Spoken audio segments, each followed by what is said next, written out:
Verdades e lendas.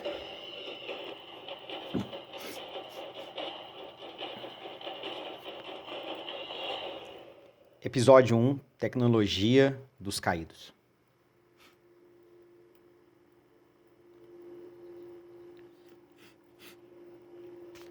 Buenos días.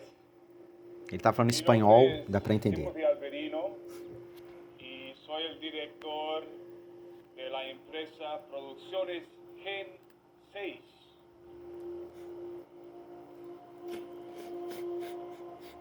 Trabajo con el autor muy conocido en los Estados Unidos llamado Steve Quayle, quien ha escrito varios libros sobre el tema que vamos a tratar hoy.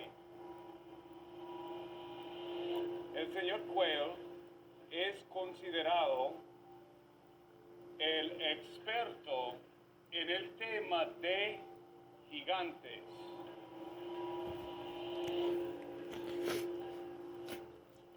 Producciones Gen 6 se dedica a tres objetivos: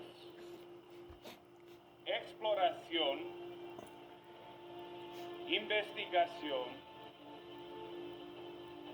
y educación.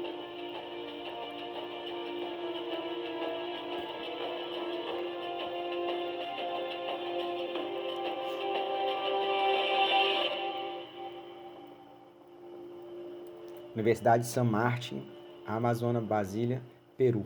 Abril 20 de El 2015. tema de nuestra presentación en esta mañana es el mundo antediluviano.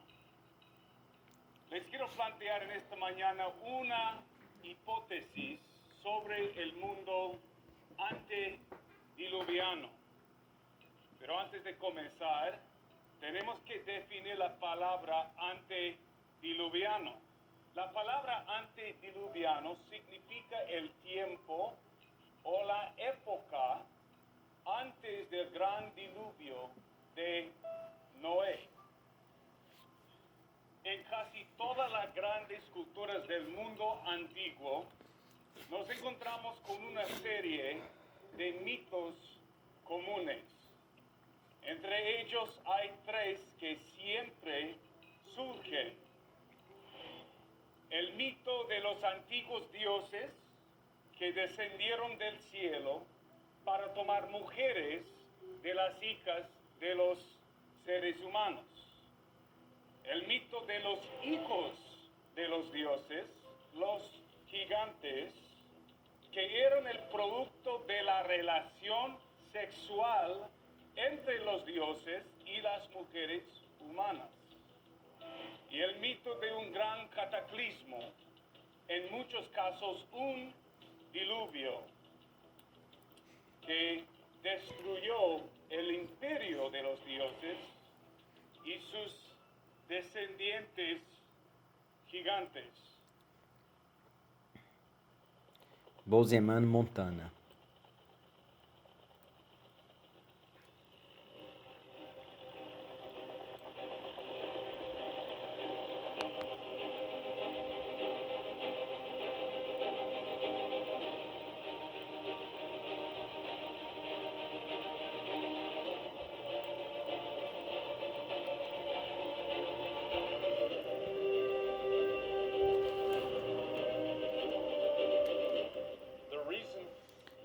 Razão pela qual eu comecei as produções de Gênesis 6 para produzir a série documental Verdades e Lendas foi mostrar um lado da história que você pode não ter conhecimento. Lincoln, Jefferson, Washington, alguns dos famosos pais fundadores dos Estados Unidos da América, todos falaram de gigantes.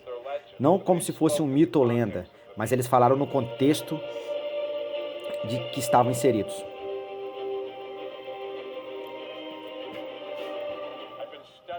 Eu tenho estudado e pesquisado gigantes antigos, sua arquitetura, sua tecnologia há mais de 40 anos. Como um fotógrafo aéreo, bem como pesquisador, consegui ganhar uma perspectiva de que muitas poucas pessoas podem adquirir. Lendas nativas americanas registram gigantes entre 14 e 18 pés de altura, podendo correr ao lado de manadas de búfalos e pegá-los debaixo de seus braços. O que é fascinante sobre Montana é a associação completa com gigantes da antiguidade, o bisão e os nativos americanos.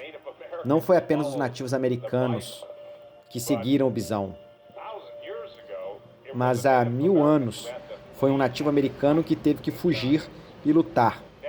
Os gigantes, naturalmente, que vai contra tudo que a maioria das pessoas é ensinada na história, especialmente nos Estados Unidos.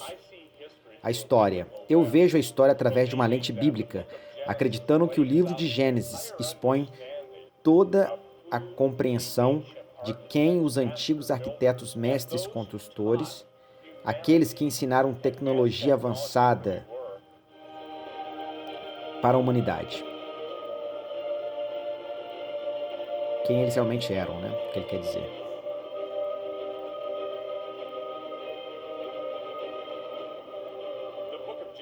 O livro de Gênesis, capítulo 6, verso 4, começando no versículo 4, ensina que um grupo de anjos caídos vieram à terra e acasalaram com mulheres da terra, produzindo um super ser.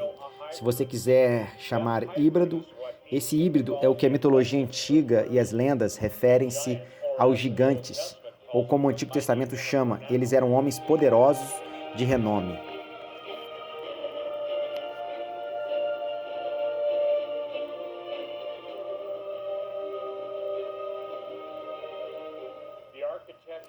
A arquitetura que você vê, que está em uma escala que nem sequer equivale a uma escala humana, foi construído por esses indivíduos. A cada única cultura que eu olhei, em cada canto do mundo, tem suas lendas, dos deuses descendo e acasalando com mulheres da terra e produzindo seus heróis. Así que lo que la Biblia nos dice es que los ángeles del cielo codiciaban las mujeres humanas y bajaron a la tierra para tomarlas como esposas y copular con ellas. Las mujeres se impregnaron con la semilla de los vigilantes, los ángeles caídos, y dieron a luz a seres híbridos, mitad ángel, mitad humano, los hijos de los dioses. Estos niños híbridos crecieron a gran estatura y eran extremadamente inteligentes e malvados. Durante a expedição ao Peru, Tim Alberino foi convidado para falar na Universidade de São Martino, na Bacia Amazônica. Nenhum dos alunos tinha ouvido uma explicação bíblica para as estruturas megalíticas encontradas em seu próprio país. Mas, ironicamente, todos eles sabiam sobre a teoria dos antigos astronautas, na antiga ideia dos alienígenas. El diluvio de Noé era muy diferente del mundo que conocemos hoy en día y, sin embargo, en algunos aspectos muy similar. Cuando pensamos en el mundo antiguo, tendemos a imaginar un mundo de ignorancia, con un bajo nivel de tecnología, progreso y conocimiento. Pero nada podría estar más lejos de la verdad. La verdad es que el mundo antes del diluvio de Noé fue un tiempo de gran conocimiento y tecnología más allá de lo que tenemos aún en nuestro propio tiempo. Creo que la evidencia para esta postulación se puede encontrar en todo el mundo, incluyendo en el Perú.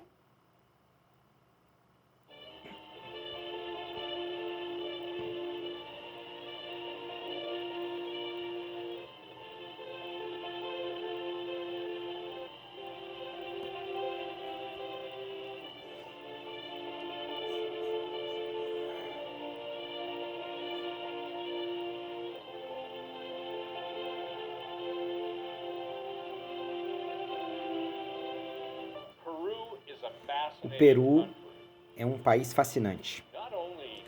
O Peru não é apenas o lar de uma gama diversificada de culturas nativas, mas também uma grande variedade de incríveis paisagens. Você tem as selvas quentes e úmidas da Amazônia, os picos nevados dos Andes, a bela costa do Pacífico e um dos desertos mais áridos do mundo, tudo dentro das fronteiras do mesmo país. Também é um dos melhores lugares na Terra onde há evidências de gigantes e anjos caídos com as suas tecnologias e arquitetura que ainda podem ser encontradas.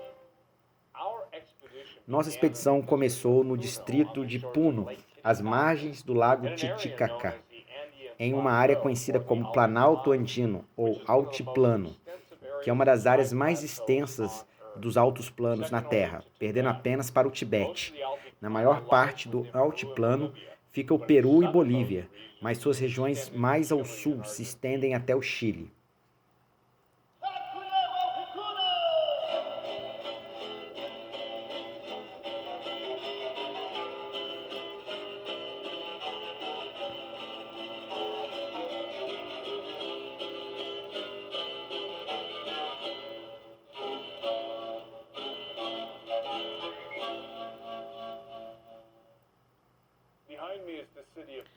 Atrás de mim está a cidade de Puno e o lago Titicaca.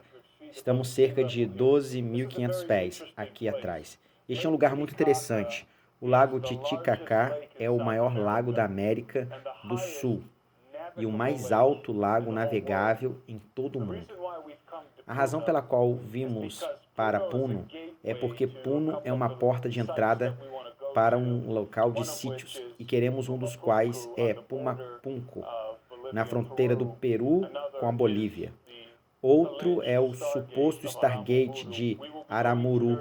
Iremos a vários outros locais, investigando não apenas algumas das ruínas megalíticas e algumas das lendas que cercaram os construtores dessas ruínas, mas também investigando alguns dos relatos de fenômeno paranormal que acontecem em região do Rio.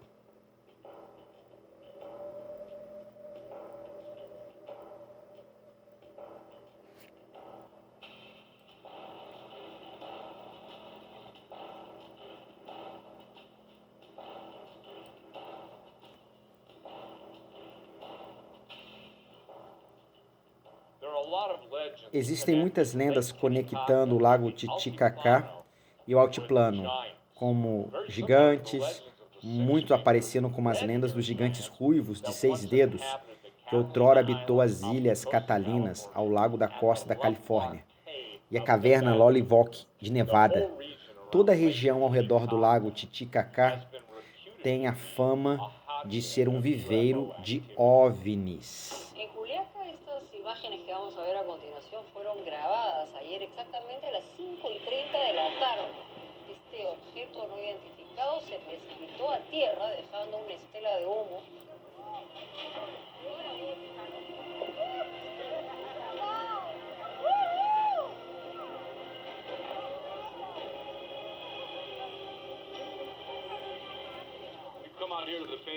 Você vem aqui para o famoso flutuante, ilhas feitas de juncos aqui no Titicaca. E um dos nossos objetivos aqui é encontrar algumas das pessoas mais velhas que podem nos dizer algumas coisas das lendas sobre a existência de lendas de gigantes. E claro, e todos os tipos de OVNIs e estranhos fenômenos que ocorrem em torno do lago, especialmente sobre o lago. Então, novamente, estamos aqui para conversar com alguns deles, para que nos contem essas histórias aqui neste junco flutuante da ilha. Muitas gerações, certas facções dentro do povo Aimara foram construindo e vivendo em ilhas artificiais, feitas de juncos, que crescem nas águas rasas do lago. Devido ao seu isolamento, essas jangadas de junco dos moradores do lago Titicaca conseguiram manter muitos seus próprios costumes e tradições, incluindo algumas de suas antigas lendas, que é o que nos interessava. O primeiro nativo idoso com quem falei nas ilhas flutuantes contou para nós algumas histórias diferentes de fenômenos estranhos que ele testemunhou no lago em sua vida. Ele nos contou algo sobre uma típica nave aérea em forma de disco brilhante, com luzes multicoloridas, que aparecem sobre o lago, principalmente à noite, e se movem pela atmosfera, de maneira errática. Às vezes esses ofícios são vistos como correndo pelo céu e de repente mergulhando para baixo nas águas. Presumivelmente para algum tipo de base oculta sob o lago. Com base no depoimento de alguns outros nativos nas ilhas flutuantes, avistamento desses OVNIs parecem ser bastante comum. Ocorrência também, fomos informados sobre criaturas bizarras que voam sobre o lago. E nas jungadas de entidades que foram descritas como demoníacas, seres alados que emitem um sangue e gritam. Uma mulher muito idosa contou uma lenda aimara antiga sobre pouco desses seres malignos que flutuam sobre o lago em canoas e roubam crianças das jangadas.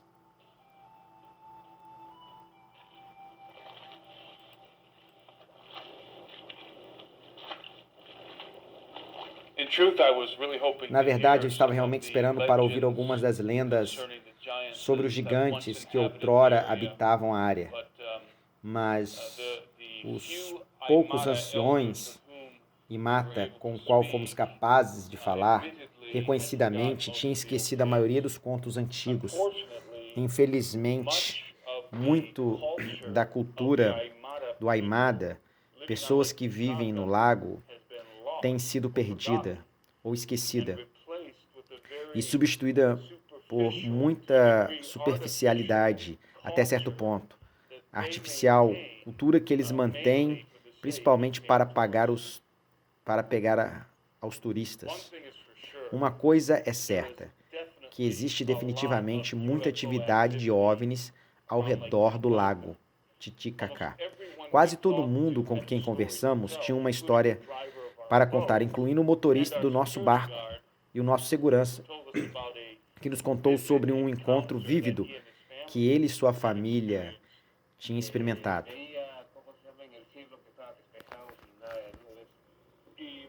Ele estava olhando para o céu azul aberto.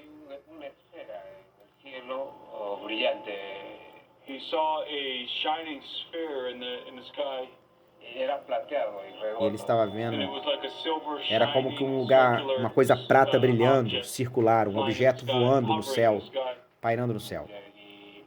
E brilhava, o sea, parecía con el reflejo del sol. And it was shining almost as if it was reflecting the sunlight. E parecia com o reflexo do sol. E posteriormente estava em um solo sítio. And it was staying in one spot. E ele estava num lugar só. De 20 minutos quedamos pasmados nosotros con mi esposa y mis hijos, ¿no? Y luego de eso nosotros tratamos de hacer señales con Então estava pendurado no que estava pairando em um lugar por um tempo. Depois ele conseguiu. E ele e sua esposa passaram a olhar. Então pegaram como um espelho para tentar se comunicar usando um reflexo. Então eles pegaram o espelho fazendo isso para mover-se lentamente com o reflexo do sol. Não estavam indo rápido, estavam apenas se movendo devagar.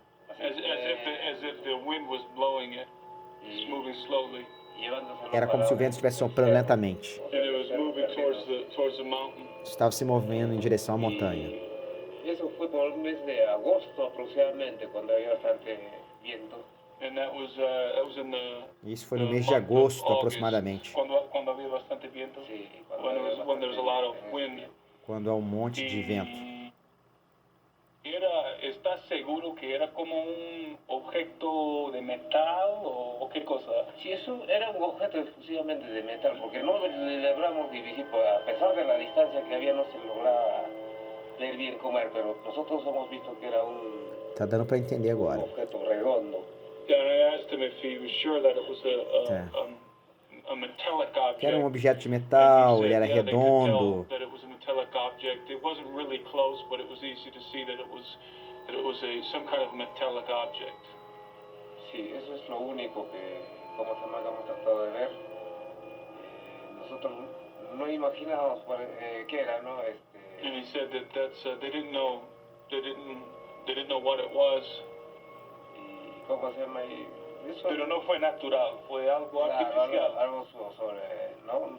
Que no era natural. And he's just confirming that it wasn't Tá, natural. é algo que não era It was something natural, artificial. era algo que era sobrenatural. Y eso es lo único que se And that's what he saw. E ele foi o único que Whether viu. or not an underground base Seja ou não or city subterrâneo, actually a base da exists cidade beneath realmente the waters existe abaixo das águas of Lake Titicaca, do lago do Titicaca. Estávamos definitivamente capazes that this de is confirmar a que UFO hotspot. este é um local de OVNIs.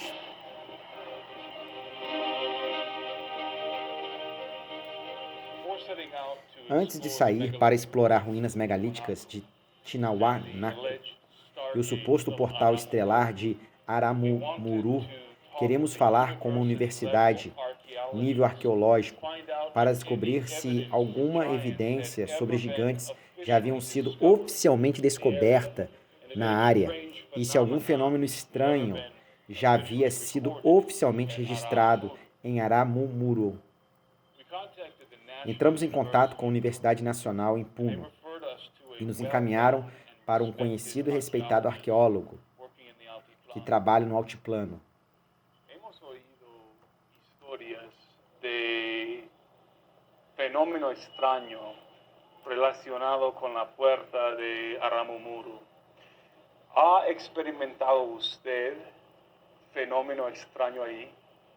Bueno, como fenómeno extraño, no sé exactamente si corresponda a esa categoría, pero alguna vez explorando la zona tuve un inconveniente con la brújula, con el compás, en la que por un momento la aguja estaba totalmente desubicada y se movía muy rápidamente, como que hubiera una fuerza magnética importante en ese momento. Pero eso fue también durante un momento y después terminó. Pero si eso es un fenómeno extraño relacionado a Aramumuru o Altarani, como es el nombre, pues sí tuve algo que ver con eso.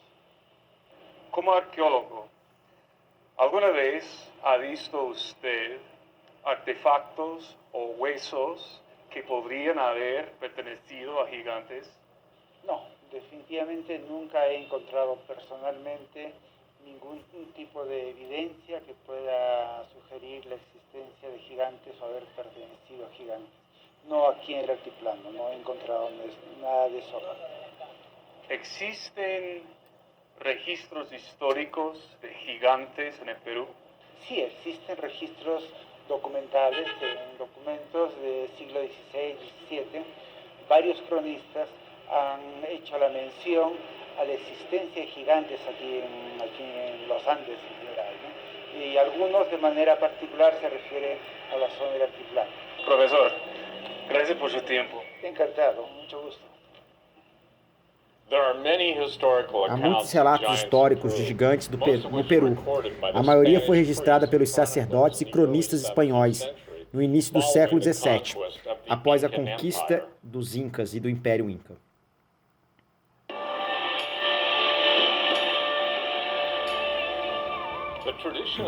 A tradição dos Incas está cheia de lendas de gigantes. Na verdade, os Incas acreditavam que muitas estruturas megalíticas encontradas em suas terras foram construídas pelos gigantes, mas sua crença em gigantes era não apenas baseada no megalítico de estruturas, mas nos ossos dos gigantes. Em meados do século XVI, o espanhol conquistadores por Francisco Pizarro obliterou os incas com armas de guerra e varíola. Os conquistadores procuravam ouro e eles encontraram em grande abundância. Mas o que eles não esperavam encontrar eram ossos colossais de gigantes que eles descobriram por toda parte da terra. Um dos relatos mais detalhados de gigantes do Peru foi escrito pelo renomado conquistador e cronista Pedro Cieza de León, que gravou uma lenda popular entre os nativos sobre gigantes que desembarcaram na península de Santa Helena, que já foi parte da província do Peru, mas agora pertence ao Equador. As lendas falam de uma tribo de gigantes do mal, que veio do mar andando em grandes barcos feitos de juncos. Os nativos dizem que os gigantes eram tão grandes que um homem de estatura comum, medindo apenas só dava até os joelhos. Os nativos relatam que ouviram de seus pais que, além do mar, grandes barcos feitos de junco vieram com homens tão grandes que um homem comum de proporção do corpo, medindo até apenas os joelhos deles, embora seja de boa estatura, e que seus membros se conformaram com a grandeza de seus corpos, estavam tão deformados que eram coisas monstruosas, ver as cabeças, consequentemente grandes, e eles estavam aqui, que desceu para as costas, e aponta os seus olhos, eram como olhos como de pratas, afirmam que não tinham barbas, e eles estavam vestidos de peles de animais, enquanto outros estavam com roupas naturais, e que eles não trouxeram mulheres com eles. Quando os gigantes desembarcaram em Santa Helena, eles construíram enormes casas cavadas, poços extremamente profundos. As casas infames dos gigantes ainda estavam de pé, e seus poços ainda estavam em uso. E após a conquista do Peru, elas são referenciadas inúmeras vezes